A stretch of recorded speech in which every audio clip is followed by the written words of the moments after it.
Hello guys, this is your friend and we are back with a new fanfic. Which is what if Naruto Uzumaki was sent to a demon world while trying to save his friend and protect his village? Part 1. And if you enjoy this fanfic then please press the like button and subscribe to my channel for more fanfic like this. And now let's start the fanfic. How long has he been asleep? His head persisted in throbbing with pain. The more he moved, the more the soreness in his muscles confirmed that he had pushed himself beyond his limits. A young man with blonde hair, wearing a black headband around his forehead and dressed in a black and orange jumpsuit with a torn jacket, lay on the cold ground. He had expended the last of his strength, defending his home from intruders who sought to kill him and his loved ones. Naruto Uzumaki was tired of the fighting and violence in his life as a shinobi.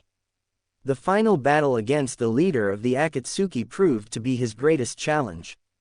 Naruto needed to prove his worth as a warrior, as the stakes were high. He couldn't fail, he couldn't die, he needed to win. He needed to avenge Ero Sennin's death.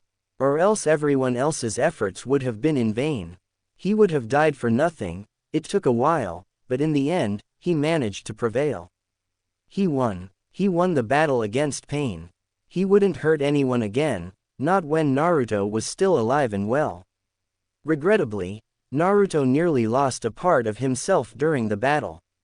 He recalls how he almost unleashed the Kyuubi after witnessing one of his friends being injured by that villain, as the Kyuubi's chakra began to consume him in his rage. At that moment, Naruto realized he could not allow the bastard to live any longer. A part of him wanted to despise Nagato for his actions against the village, which included killing Ero Sennin, capturing Gaara and the other Jinchuriki, nearly destroying the Hidden Leaf village, and harming his friends. However, in the end, Naruto could not bring himself to do it. He could not entirely bring himself to hate Pain Nagato. He somewhat empathizes with his suffering because they share a similarly lonely and isolated background, which is ironic. Afterward, he recalls the red-haired Akatsuki member using the last of his chakra to resurrect all those who perished in his final attack. Nevertheless, it resulted in Nagato's death, permitting a form of redemption in his final act. Even so, what's done is done. He had assumed that things would improve from this point onward. The Akatsuki was defeated, Konoha was secure, and he had single-handedly taken down his first major adversary. Now, he could return to his apartment and savor a hot cup of ramen as his reward. Yep, things should have gotten better for him on this occasion.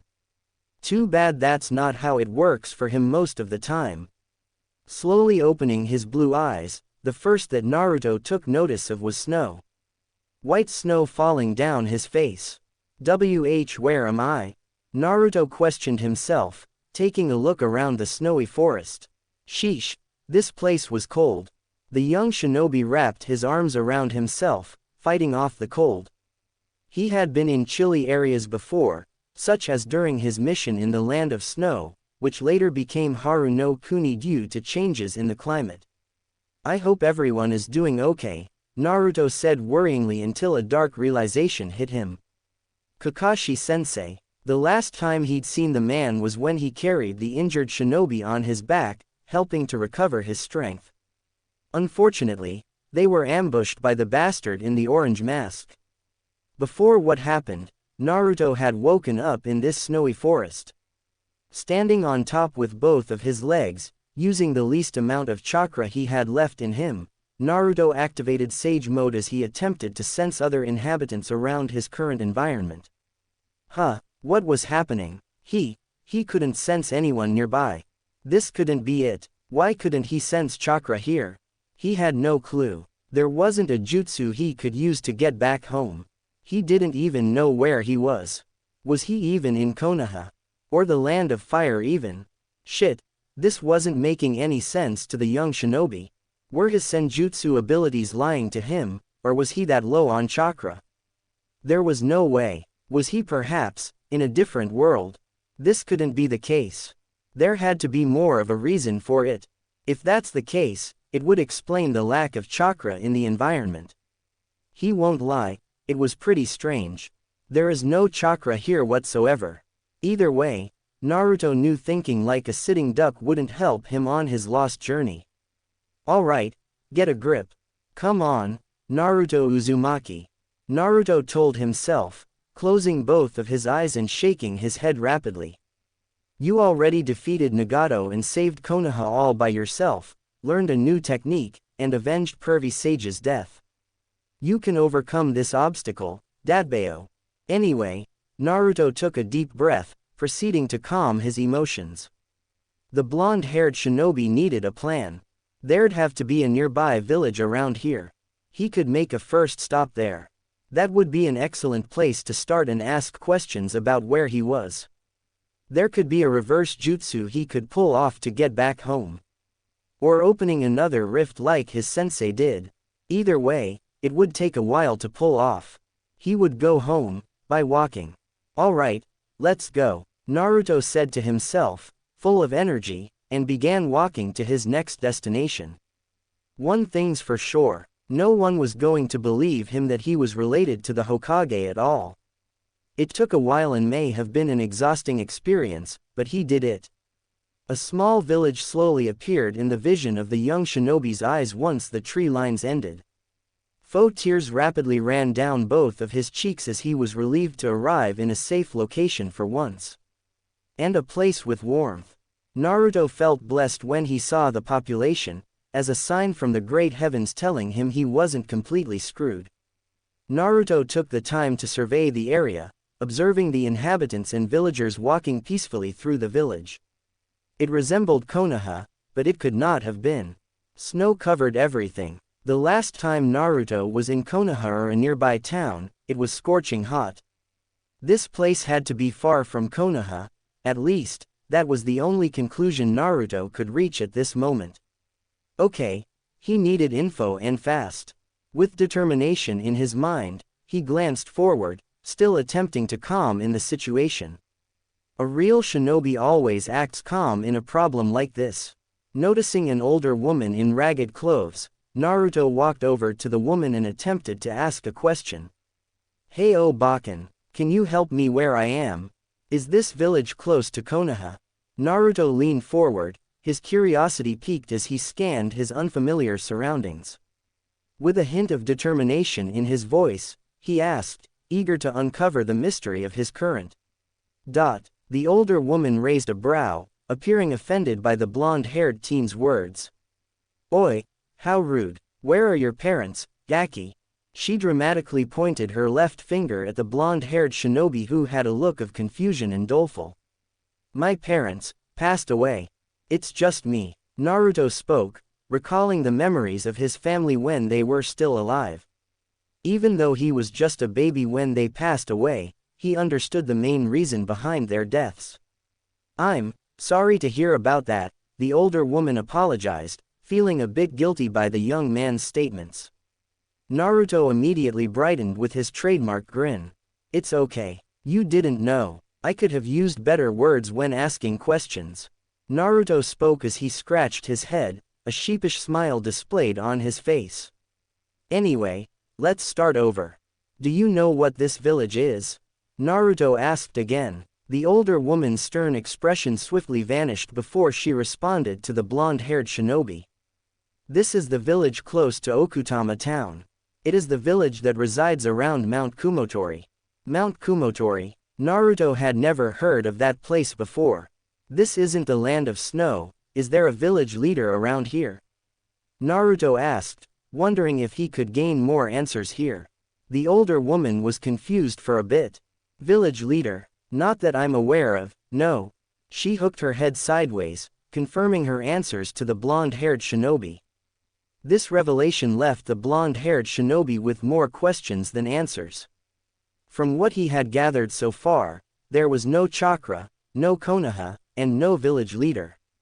This was becoming overwhelming for Naruto. So, did this confirm his early theory?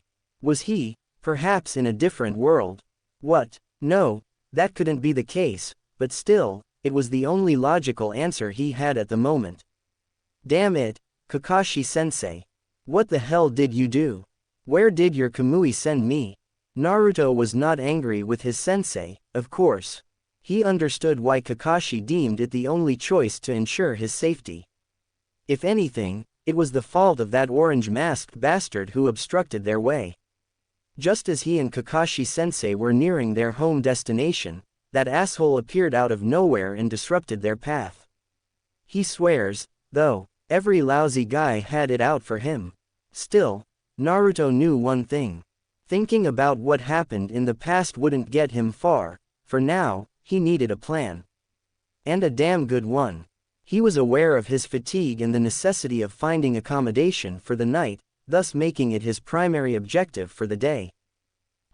I see. Well, is there anyone else I can talk to?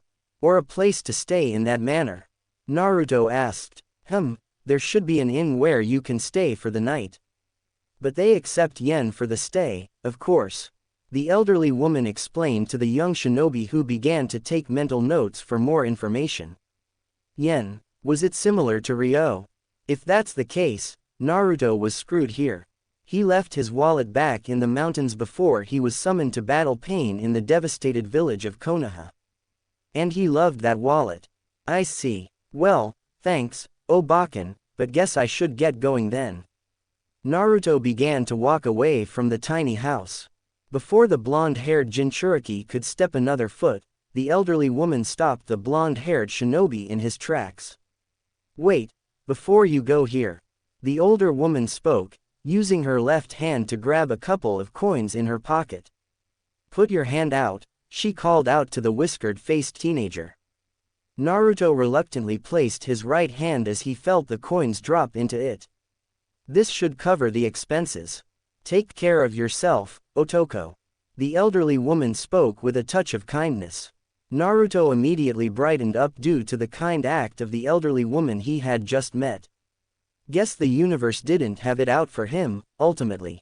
Thanks Obaken. Naruto bowed in respect, finally showing gratitude to the universe, which he initially thought had it out for him. Before Naruto could leave, his ears perked up as the old lady villager spoke one last thoughtful piece of advice to him. Hey, Gaki, before you leave, allow me to tell you something important. She called out to the blonde-haired ninja, who appeared to be curious by her words. Watch out for the demons, she warned with a grim expression. Demons? What demons? Naruto tilted his head to the left side, curious by those words. Demons? What do you mean by demons? Naruto asked. Was she talking about the Jinchuriki? I mean, watch out for man-eating demons that appear at night. Many villagers have gone missing through the night due to abductions from these creatures.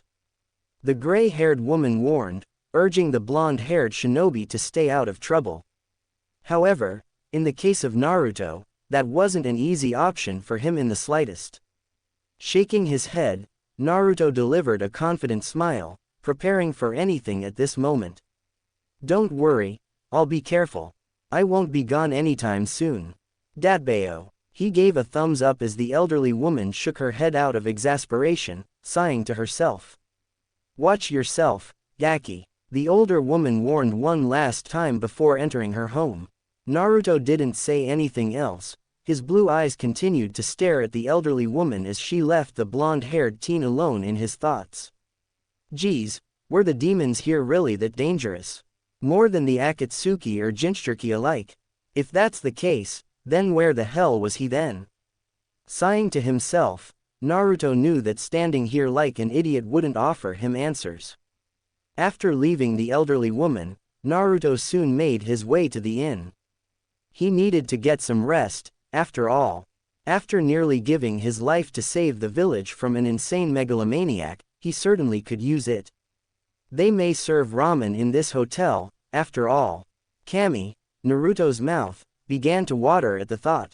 He needed some time to himself after saving his home from a group of lunatics trying to kill him to capture his power. That was not pleasant in the slightest. Before he made his way to the entrance, he heard a voice call out to him. Coal. Excuse me, sir, would you like to take some coal with you? A young boy began to offer a small rock to the blonde-haired shinobi as Naruto turned to see who was calling him. The young boy had a somewhat tanned complexion.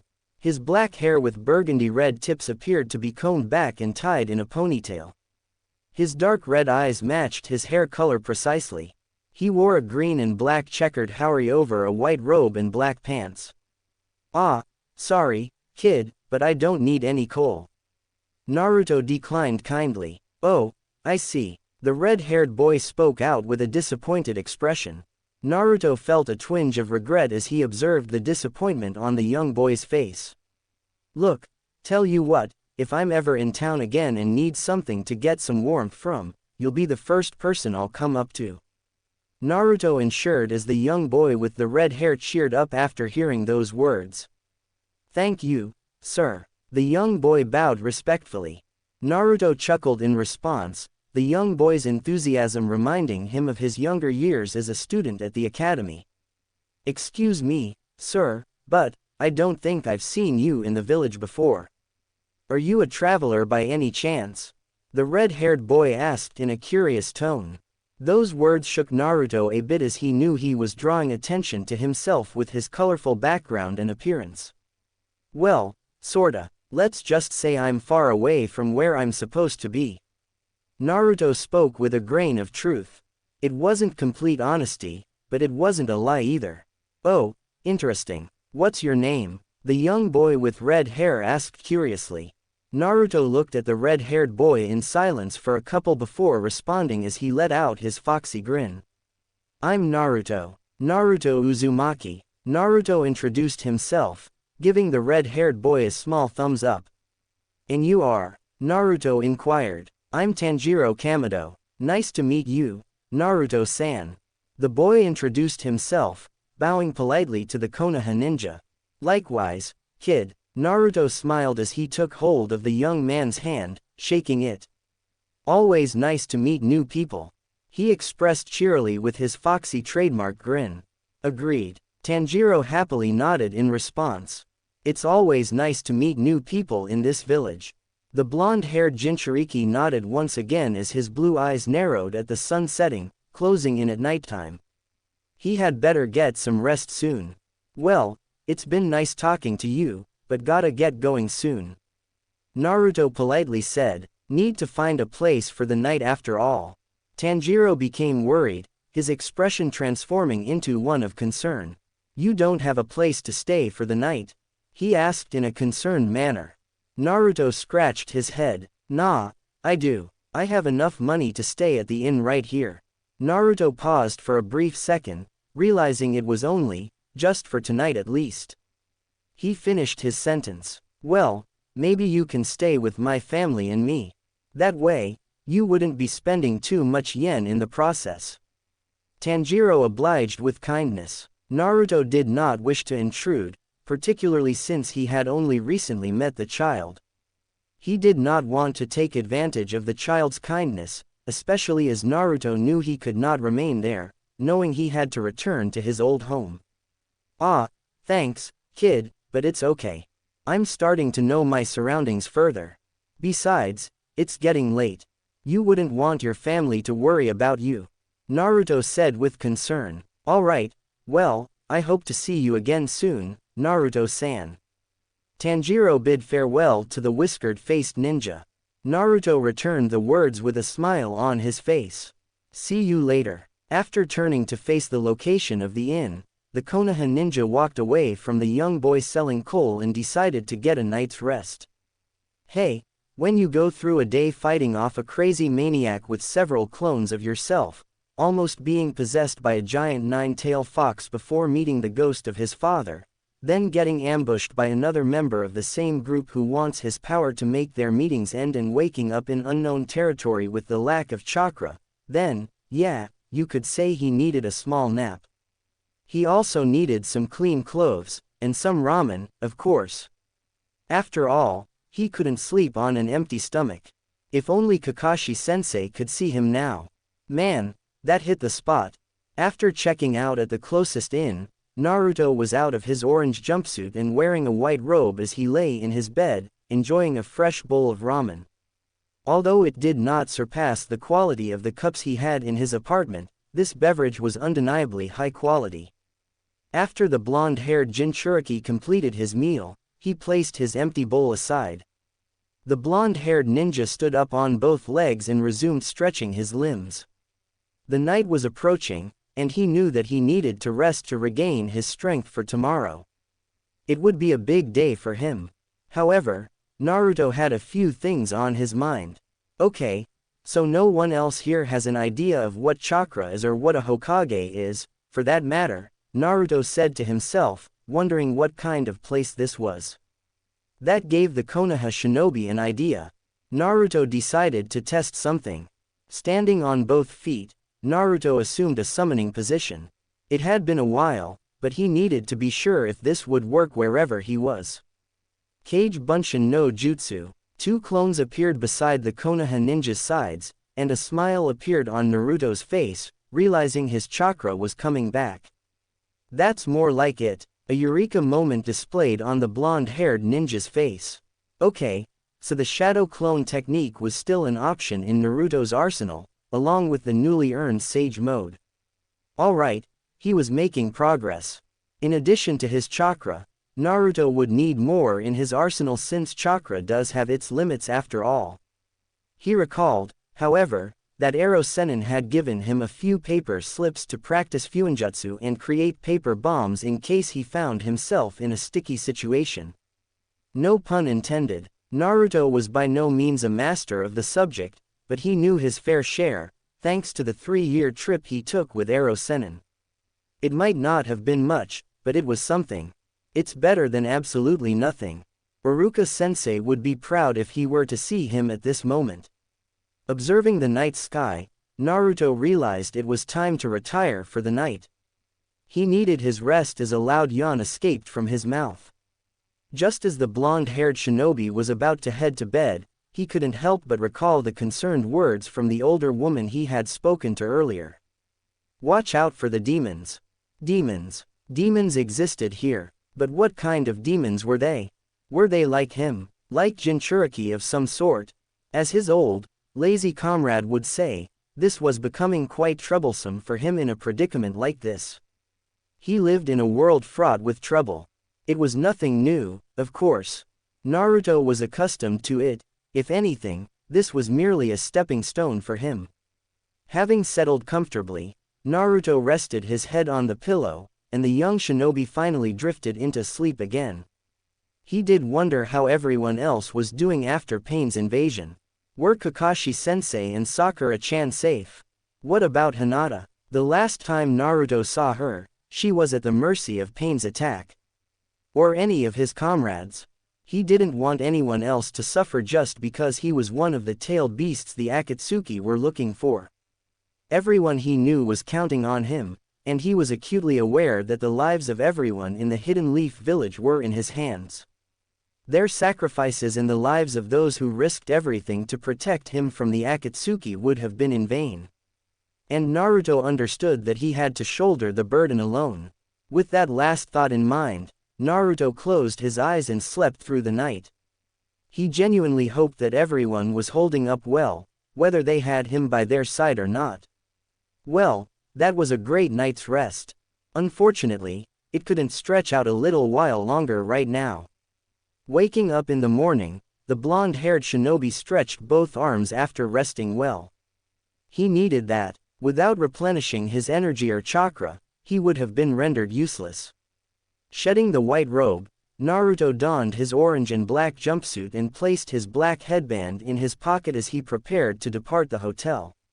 He would not deny that the past few days had been challenging due to the intense training required to confront Pain, fighting him to protect his village and hometown, and then unexpectedly waking up in a cold forest because that asshole ambushed him and his sensei in the orange mask.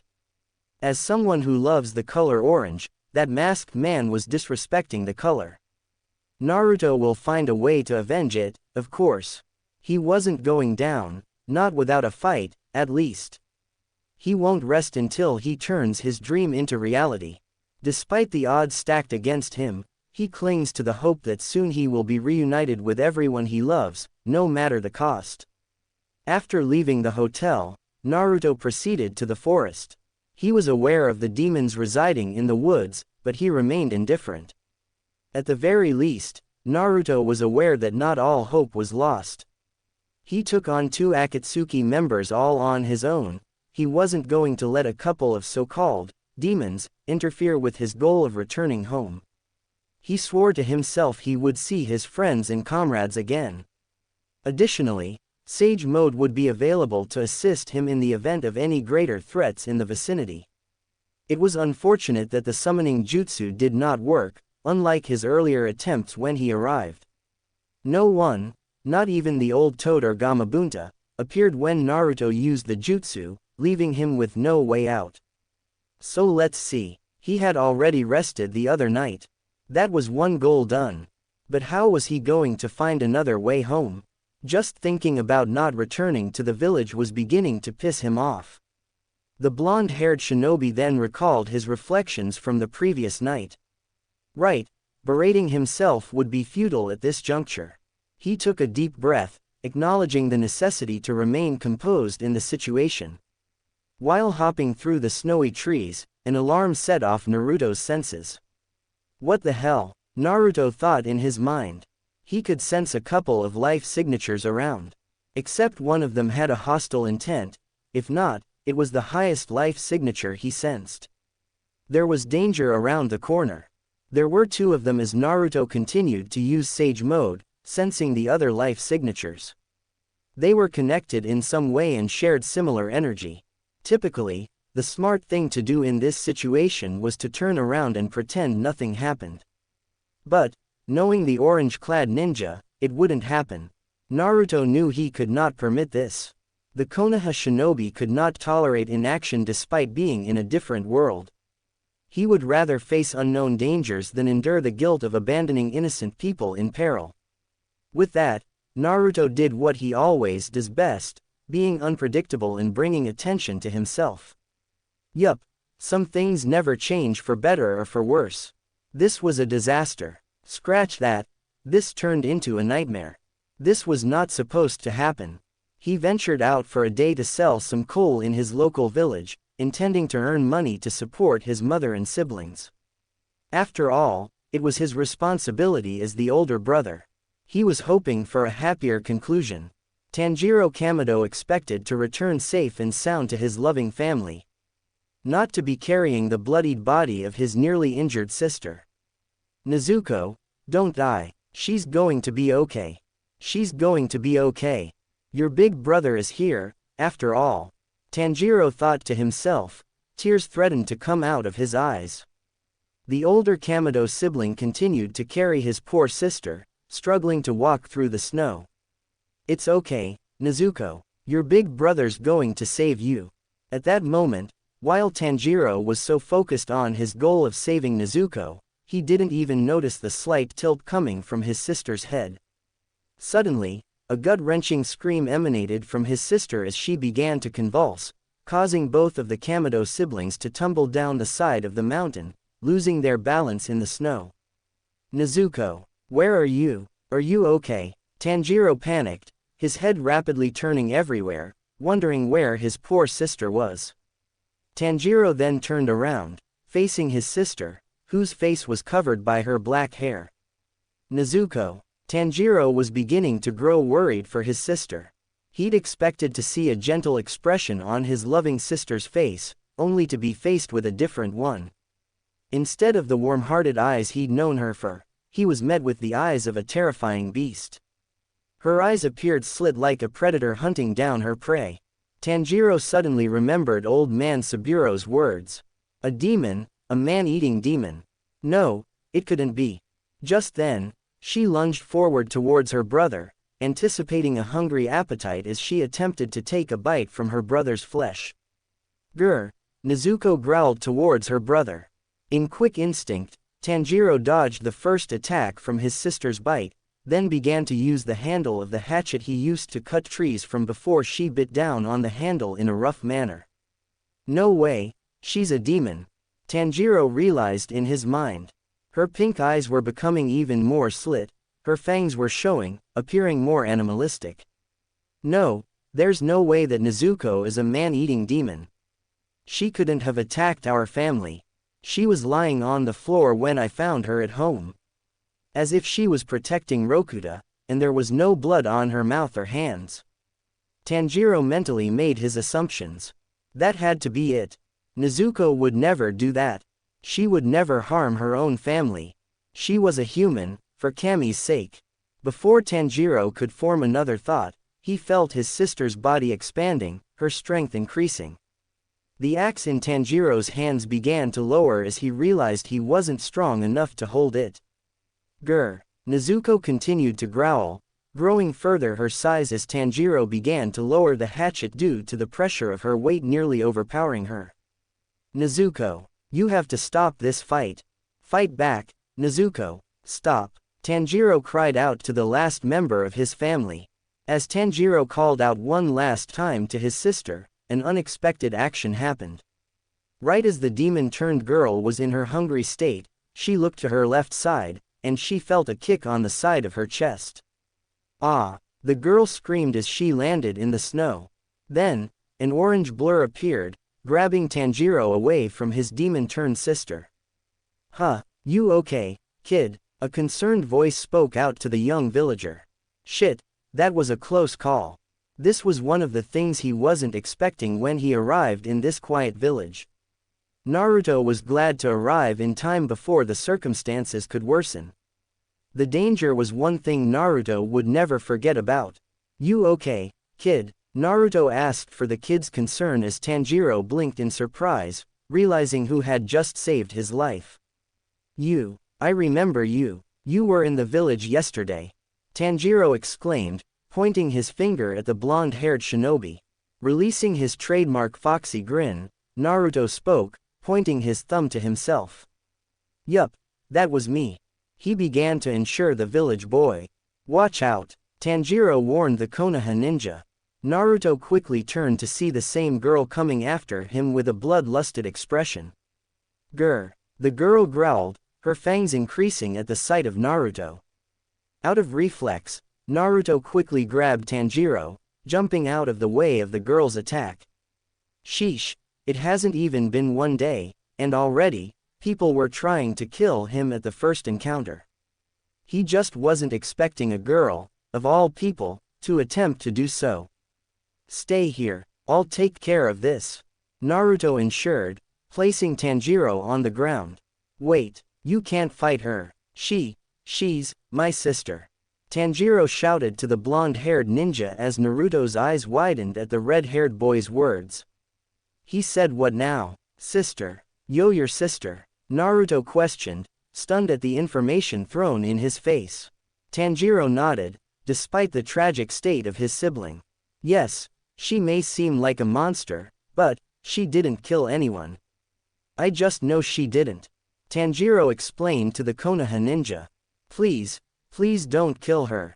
He continued to beg Naruto, who had a look of concern and empathy on his face. So they were siblings. That would explain the similar life forces he sensed a few seconds ago. From what Naruto could understand, he gets it. It was speaking from experience. And Naruto didn't want to take away the only family from this boy. Don't worry, it's going to be okay. Naruto assured the red-haired boy. I won't kill her. Let me handle this. He proceeded to give a thumbs up to the young Kamado boy. Tanjiro nodded, hoping the man would keep his word. Naruto then stood up, activating Sage Mode in an attempt to make this quick. Okay, I don't want to kill this girl, but I can't have her roaming in the woods for innocent people to die in her grasp. Naruto thought to himself, preferring not to deal with the guilt of abandoning people to monsters. The girl in the pink kimono growled, rushing towards the blonde-haired shinobi, attempting to get a bite in. Naruto swiftly dodged her attack, counter-attacking her chest. The girl then tried another attack, her pink claws swinging in full force as her growls grew angrier. Using basic taijutsu, Naruto counters each of her attacks, blocking at brisk speed as if he were a slouch. Naruto dodged the demonic girl's attacks with swift ease, counter-attacking once again. He didn't like engaging in violence, but not in this case when a girl with demon features was trying to kill him. Was this how Kakashi or Ero Sennin felt when he went berserk using the Kyuubi's chakra? If that's the case, he couldn't imagine the stress on his former sensei's face. Speaking of which, how was Naruto going to end this? Naruto knew he was never good at doing the small thing. Either way, that won't stop him from doing the right thing. Swiftly taking out a kunai from his pocket, Naruto decided to attempt an old trick on his old sleeve. After all, he was unpredictable. Kage Bunshin no Jutsu. A clone emerged behind the blonde-haired ninja, serving as a distraction. The demonic girl in the pink kimono appeared curious but maintained her murderous intent. She then growled further with ravenous rage. Swinging her claws at high speed, the beast-like girl landed a hit on the blonde shinobi's chest, appearing to injure him in the process. As she attempted to take a bite out of him, something unexpected occurred from her perspective. Poof! A log appeared out of nowhere, confusing the black-haired girl. With a swift movement, Naruto hurled his kunai, targeting the back of the girl's head. The handle of the small weapon struck her neck, rendering the girl unconscious. Nezuko! Tanjiro shouted with worry as he ran towards his sister to see if she was okay. Shit! Hopefully, Naruto didn't go overboard with the surprise attack. Naruto checked the girl's pulse as it was beating, to the Konoha ninja's relief. Don't worry, she's okay. Just unconscious. Tanjiro appeared relieved, happy to see that his sister was okay. Thank goodness, he said, his voice filled with relief. Thankfully, Naruto was here to take care of the situation before it could worsen. He didn't want the blood of innocents in his hand again. Too many people had died from Pain's invasion and he wasn't going to repeat the same flaws from his last battle. At that moment, upon examining Nezuko's unconscious form, Tanjiro and Naruto noticed something peculiar about the raven-haired girl, causing both of their eyes to widen. It was a teardrop, but it did not belong to him. It came from his sister. She was crying. Nezuko was crying. Did that mean his sister was still in there somewhere? Naruto realized that remaining here like sitting ducks in their current position was futile. Although he regretted interrupting the moment, they needed to proceed. However, the priority was to verify something important. Now that's been taken care of, mind telling me what just happened? Naruto called out, gaining the attention of the red-haired teenager. Tanjiro took a second to compose again as he finally spoke. Oh yes, this is my sister. She was turned into a demon. Demon. That word had surfaced once more. Naruto recognized it as the key term upon his initial awakening in this place. Tanjiro, Naruto called out. How did your sister turn into a demon? He asked with caution. Tanjiro shook his head in response. That's the thing, I don't know. When I arrived home, my family was already dead. Tanjiro said solemnly. Naruto felt immense guilt as the loss of your family was a painful subject for a child to go through. Damn it, he gripped both of his hands as anger began to set in his emotions. If only he had been there, he could have done something about it. He should have been here. It is shocking that a child, filled with innocence, had to experience something so traumatic. It was just like Gaara dying all over again, Inari losing his father for his heroic deeds in his village, or Konohamaru losing the old Hokage, his grandfather, Sarutobi when Orochimaru invaded Konoha. Death was everywhere, and Naruto knew he couldn't do anything to prevent it. All he could do was watch and apologize to those who had lost a loved one in return. I'm sorry, Naruto spoke with guilt, wishing he could have done more in the situation. Tanjiro was confused by the blonde-haired shinobi's words. Oh, don't be, it wasn't your fault. Tanjiro began to assure Naruto, not wanting the whisker-faced ninja to feel bad. If anything, I should be thanking you, Uzumaki-san. You saved my life. The young Kamado boy showed his gratitude to the blonde-haired shinobi. Hey, enough with the formalities, kid. Just call me Naruto, Naruto said lightly. Oh, okay, Naruto. Tanjiro awkwardly said at that last moment as Naruto couldn't help but chuckle. But if it weren't for you, I would have died, and my sister would have been eating innocents if you didn't intervene." He thanked the whiskered-faced shinobi again. The orange-clad ninja shrugged his words off. "It was no issue. I just couldn't let go through something horrible if I wasn't there to stop it," Naruto assured the red-haired villager. Speaking of which, Naruto needed to inquire what kind of monster committed this atrocity against an innocent family. The more Naruto pondered it, the more it enraged him, but he knew he needed to remain calm. There will be a time to avenge those who deserve it, but that time is not now. "Are you sure she wasn't the one responsible for this mess?" Naruto questioned. Tanjiro once again shook his head, this time with more intensity. "No, Nezuko has never hurt another human being in her life." Tanjiro proceeded to defend his last family member. "There was another scent at the house, a scent that I'd never smelled before. They're the ones who probably killed my family." A scent? Did this child possess the ability to detect smells from a distance? If so, Naruto was quite impressed by it. Such an ability would have been handy during the Chunin exams, especially considering he lacked valuable resources during that period. "That's why I'm gonna find a cure for my sister. I won't let anyone hurt her," Tanjiro vowed out loud. A sense of nostalgia washed over Naruto, who couldn't help but smile at the young boy's bravery and determination. However, the boy was merely a child and had no experience fighting enemies or monsters. Who knows what could have happened if he had never shown up. "All right, then, we've better get your sister out of here while we still have a chance," Naruto said as both he and Tanjiro stood up, preparing to move to their next destination. "Okay," Tanjiro agreed, nodding his head. "Do you know anywhere where we could take her? A safe place?" Naruto questioned, hoping there was a solution to this. "Well, there are a few places from the mountain we could try," Tanjiro attempted to remember. Suddenly, an idea popped into the young man's head. "I know. We could hide in the old man's house. He'll know what to do."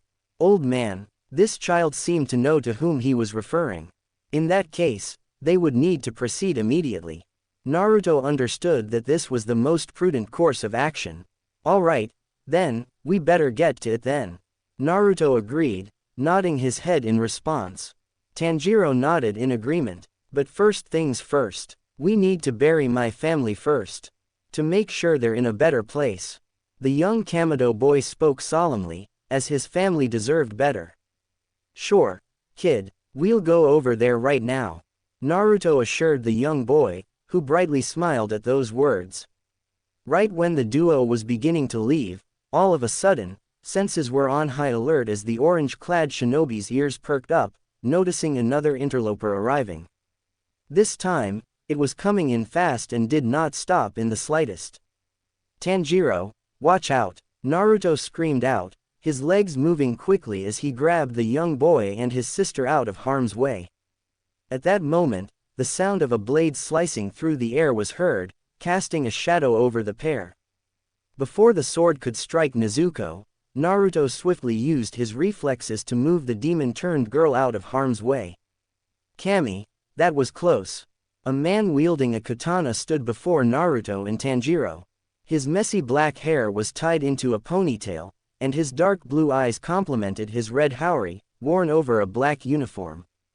The most striking feature about him was his stoic expression, which rivaled that of a certain Tem. "Sasuke," Naruto thought questioningly as he realized this man wasn't the one who he thought he was. "What are you doing?" the black-haired man questioned, his tone emotionless, matching his facial expression. "Why are you protecting a demon?"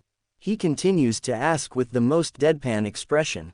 Naruto was taken aback, thinking Sasuke was the most inexpressive person he had ever met.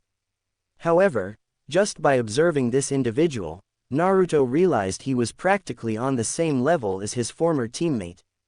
Man, he bore a striking resemblance to the Tem, and Naruto could not deny that fact. Meanwhile, Tanjiro appeared offended by that statement. "The demon, she's my sister," he proceeded to defend. "Not anymore, she's not. You called this creature your sister." The black-haired man questioned harshly, pointing his sword at the unconscious demon. Tanjiro began to grow outraged by that statement. Nezuko would never hurt my family. I don't know why she would turn into something like that, but I know she's still my family. He defended the last of his family. She's a demon. Your sister is long gone. The swordsman proclaimed, his tone cold and stoic. Please, spare my sister. Don't kill her. I'm begging you. Tanjiro begged once more, hoping the man would listen to reason. Naruto couldn't help but watch in sadness, feeling sympathy for the poor child who lost his entire family in one day. It was the most painful experience a person, especially a boy, could endure. The man with raven hair, on the other hand, released a growl, having enough of the young boy's rambling. Enough. Don't ever give others the chance to murder you. The man snapped, surprising Tanjiro with his anger. Stop with that pathetic whining. If it were the least bit effective, your family wouldn't be dead. The raven-haired man continued to scold the young Kamado boy, causing him to raise his head towards his eyes. Can a weakling like you take the initiative in such a situation to heal his sister? Hunt the enemy down. The black-haired swordsman mocked, annoyed with the young man's words. Don't make me laugh at a foolish goal. Naruto began to grow angry, knowing that there had to be a better solution to it. That's bullshit. She's a little girl. Even if she is a demon, killing her is not the way. Naruto defended quickly. Does she look like a little girl to you? The black-haired swordsman said with a bored tone and turned his attention to Naruto. Why did you protect that demon? Why didn't you kill her? He demanded to know. Naruto shook his head, knowing there was more to with it. Because that's not how I do things. The black-haired swordsman grew tired, already having enough of the blonde-haired shinobi's nonsense. Do not get in my way. Or else you want to do this the hard way. The black-haired swordsman continued to walk where the blonde-haired shinobi was, not backing down from his goal. The swordsman suddenly charged toward the unconscious form of Nezuko, intent on ending her life once and for all. Before he could strike, Naruto intercepted the sword with both hands. The swordsman looked on in shock, not expecting such strength from this random teenager. HMPH, hard way it is, then. Tanjiro, get out of here, I'll hold him off. Naruto shouted before landing a kick to the swordsman's stomach, sending him a few distances away from him and the Kamado siblings. Tanjiro, after a brief moment of hesitation, reluctantly agreed and began to carry his sister with the last vestiges of his strength, seeking a way out of the woods before any misfortune could occur. In a swift movement, the swordsman dashed forward, almost astonishing Naruto with his speed. It seemed impossible, as he had no chakra, so how did he enhance his speed? He had to be human, which made it feasible for him. There is nothing an ordinary human could achieve on their own. Thankfully, Naruto was no ordinary human. Quickly activating Sage Mode, Naruto appeared in front of the Kamado duo. He caught the swordsman's katana with both hands, and the swordsman looked surprised. What? He questioned out of shock. Before another word could leave his lips, the swordsman felt a kick on his stomach as he was sent far away from where the orange-clad ninja was. The swordsman grunted in pain as his body ached from being launched to another part of the woods. Slowly getting up, the swordsman turned his attention to where the blonde-haired shinobi was, who stood without a scratch on him. How did you do that? The swordsman questioned with caution, his stoic expression replaced with a worried one. Where did you learn concentration breathing? And why did your eyes change? Concentration breathing. Scratching his head out of confusion, Naruto responded bluntly. I don't know what you mean by concentration breathing.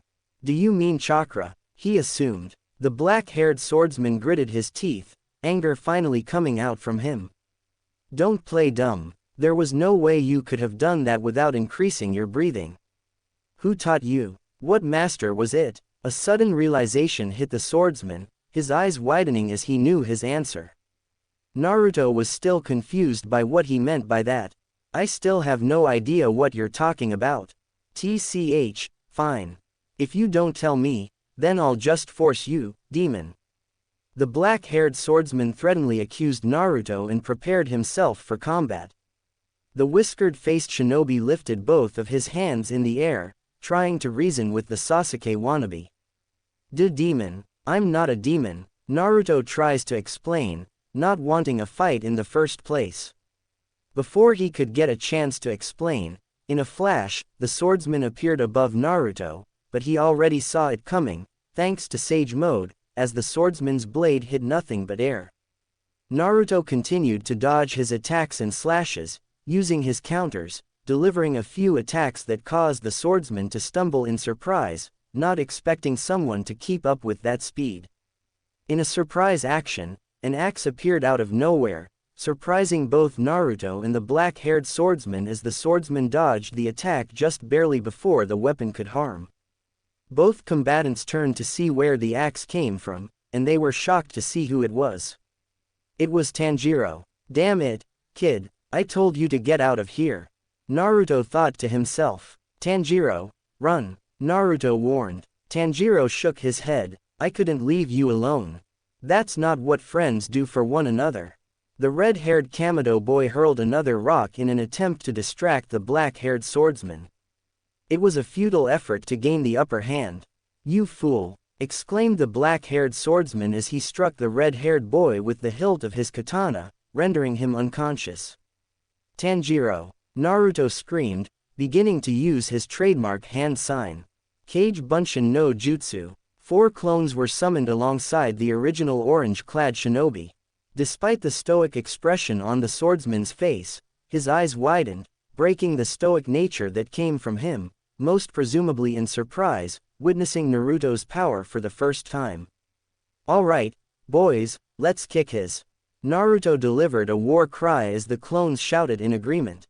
2 of the clones began to encircle the swordsman, and one of them delivered a punch to his chest, nearly rendering him unconscious, as the swordsman was not quick enough to block the attack.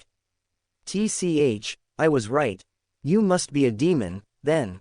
Your actions will end here. The swordsman launched himself against the blonde-haired Jinchuriki. First form. Water surface slash.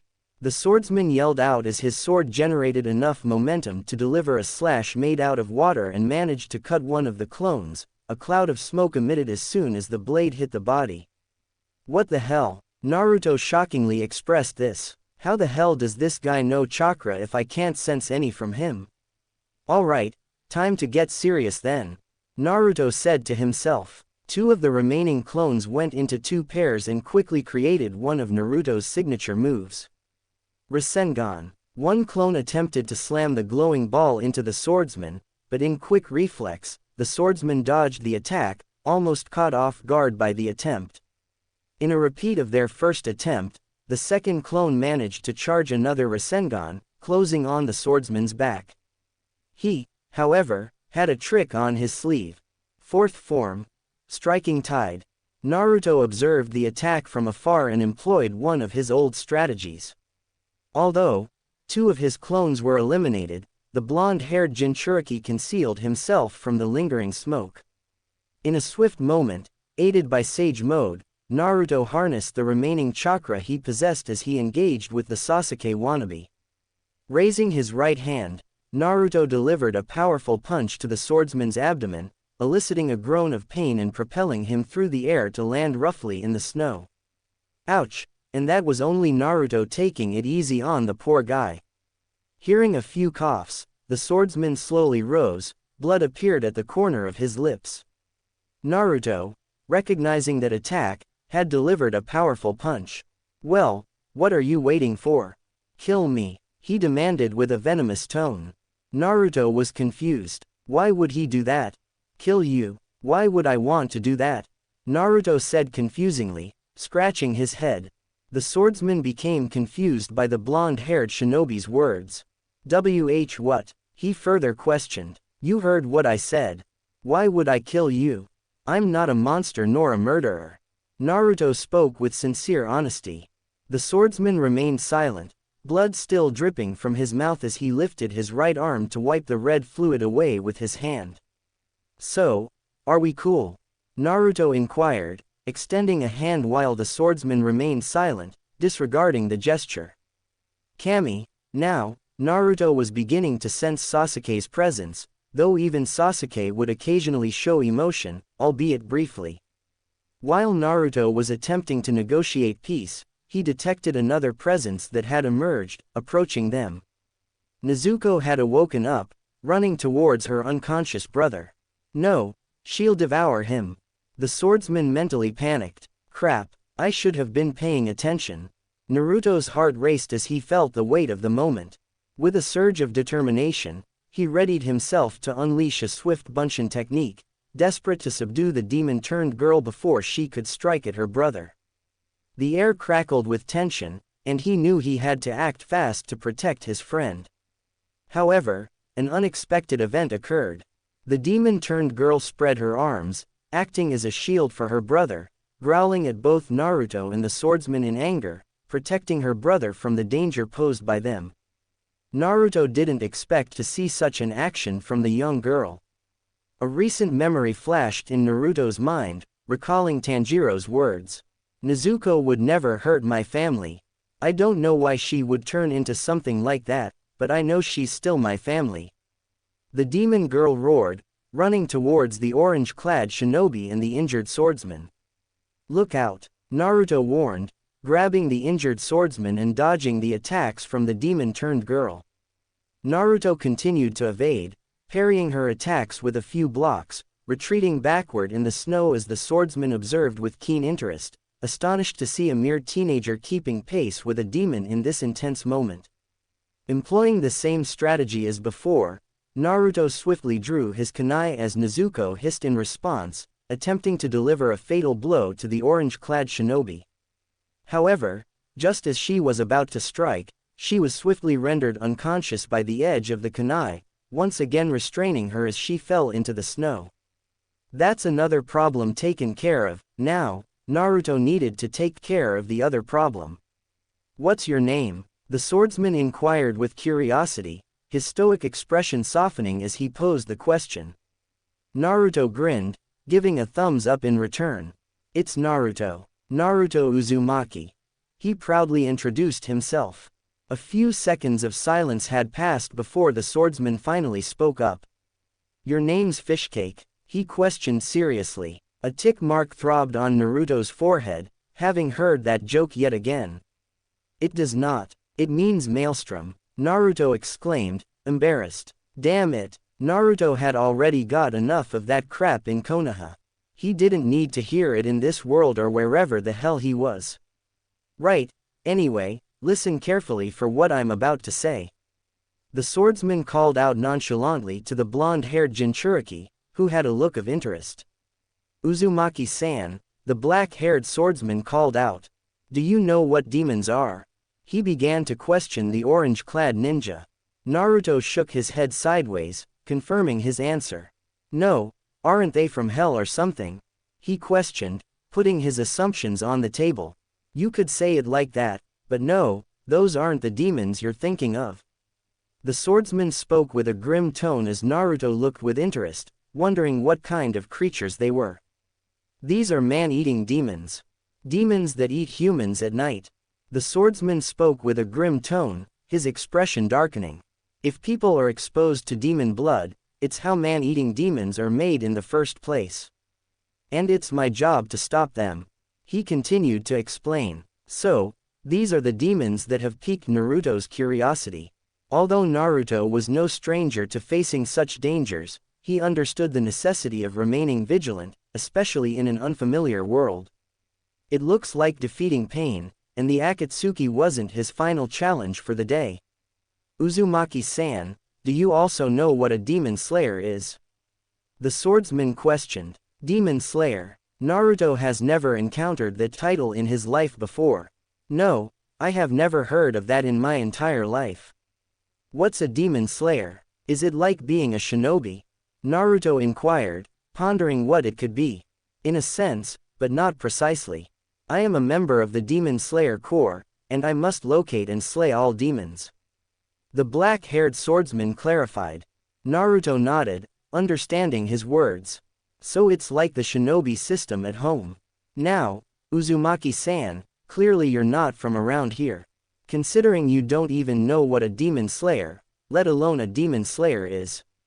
The swordsman inquired and made his assumptions. Why is that? He further questioned. Now, here comes the hard truth. Naruto sighed, anticipating that this revelation was inevitable in the conversation. A bead of sweat formed on his forehead as his expression softened, preparing to disclose his history to the swordsman. That's because, Tomioka-san, I'm not from this world. Naruto finally revealed. I'm a shinobi. So you're a soldier then? The swordsman in the red haori assumed questionably. Naruto sheepishly scratched his head. Well, sort of, but there's more to it than just being that. I mean, yeah, I do fight to protect my home during times of war, but we also bring in money for our village. Like from missions. What kind of missions are you talking about? The swordsman in the red haori inquired, curious about the mystery of the blonde-haired shinobi. Well, really, anything. Naruto gave a short answer. Like escorting people to their other villages or helping out with guarding figures in royalty. They pay my village, and we get our cut from the mission. Naruto recalled how currency functioned back in his village, and he believed it must be similar in this new place. After all, some things never change, right? I see, the swordsman said, finally understanding what was going on. Then, Uzumaki-san, let me ask you one last question, he inquired, gaining the attention of the blonde-haired shinobi. Sure, what is it? Naruto asked. What were those powers you just used? The swordsman asked curiously, maintaining his stoic expression. It's called chakra, Naruto stated proudly. Chakra, what is chakra? The swordsman asked, not having a clue what that was. Naruto was not willing to divulge his information without playing devil's advocate, particularly since he did not know who this individual was, let alone his name. Well, before I tell you, can I ask who you are first? Naruto asked before he would reveal anything to the black-haired swordsman. Hey, if he was going to disclose his information, he needed to hear from the other person as well. Giyu Tomioka. Now, can you answer my question, Uzumaki-san? The now-named swordsman inquired. Naruto scratched his head in return, already knowing this was going to take a while. Well, let's just say it's going to be a long story from here. Thus, the past of Naruto was revealed at that moment. Slowly opening his eyes, Tanjiro woke up, tears falling from his eyes, when he saw Nezuko lying beside him. She was covered in a new pink haori he had seen before, and what was particular was that she had a piece of bamboo placed on her mouth, bound with a red tie. Thank Kami, his sister was all right. Hey, you're awake. Good to see you and your sister are well, kid. Naruto felt an overwhelming sense of relief wash over him, grateful to see the young man not just alive, but thriving and well. Naruto-san, Tanjiro chirped, pleased to see the blonde-haired shinobi, who responded with a slight wave.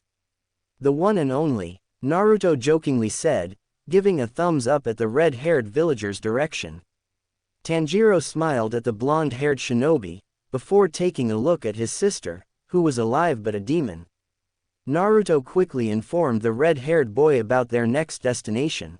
It was time to leave the mountains in search of an older man by the name of Urokodaki Sakanju. Not before Tanjiro suggested that they needed to prepare for their journey, including obtaining clean clothes and burying the corpses of his loved ones as a way to pay tribute. Naruto agreed and told the young Kamado boy to take his time, assisting him in giving his family a proper burial. Naruto understood the excruciating pain of losing a loved one, having lost his parents at birth, and Ero Sennin in the war against pain in the Akatsuki. After all, he could relate at this moment. Even so, Naruto knew dwelling on those painful memories wouldn't do anything for him. He had to get a move on, and crying over a loved one would just offer more trials and tribulations for him. He would see everyone in Konoha once again. At that moment, recollections of the recent events flashed through Naruto's mind, reminding him of the reason for his presence here. I see. Then, Uzumaki-san, then, in that case, let me ask you for a favor. The swordsman, known as Giyu, inquired. What is it? Naruto asked in return. Since those two children seem fond of you, you do realize that it is a big responsibility to watch over them, Giyu told Naruto, knowing he was good with them. Naruto nodded, having an idea of what would happen next at this moment. That's why I'm asking you to escort them to an old man named Yorokodaki Sakanju. He lives at the foot of Mt. Sagiri. Tell him that Tomioka Giyu sent you. His words echoed, pulling the memory back into the vividness of the present moment. Hence, this is how Naruto found himself in this predicament initially. It looks like it'd be a while until Naruto would go home. Although, it might be a while before he gets a chance to see everyone in the village. He hoped everyone was okay from Pain's invasion. He will have to wait until he gets to that welcoming party for a while. Man, and for once, things were finally going his way. Oh well, at least he wouldn't have to deal with Kakashi's shenanigans at this time. One thing's for sure, Sakura-san would kill him if he didn't return home safe and sound. He was Naruto Uzumaki, and he was prepared to handle whatever challenges she presented. They did not bestow upon him the title of the unpredictable ninja without reason. It was time to show this cold world what he was made out of.